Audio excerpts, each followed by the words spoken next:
família mais maravilhosa ainda, que é a da minha futura esposa.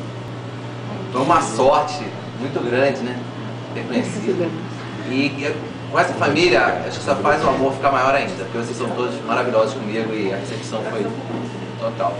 Então, seu Manac, eu queria pedir a mão da Cintia em casamento.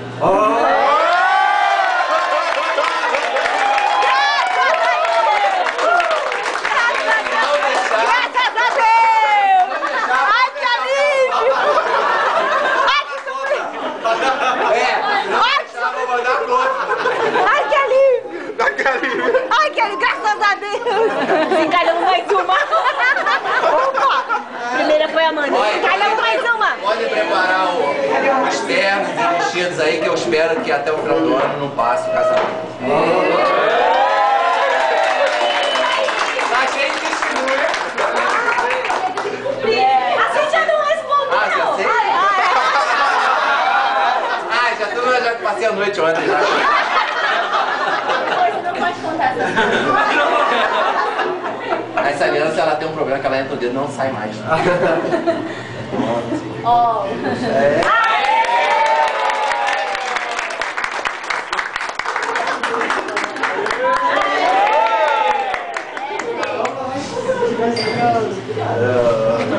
Falta o discurso!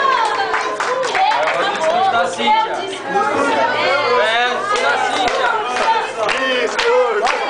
Mostra a aliança aí.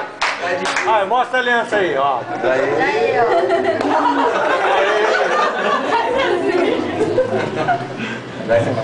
Fala assim, fala assim. Fala! O que você quer pra falar? Deixa ela lá. Deixa ela. Não vai. Obrigada pela presença de todos. E da Amanda que te arranjou namorada. Tava encalhada até hoje. Dá um beijo na Amanda. Agora eu desencalho. Quem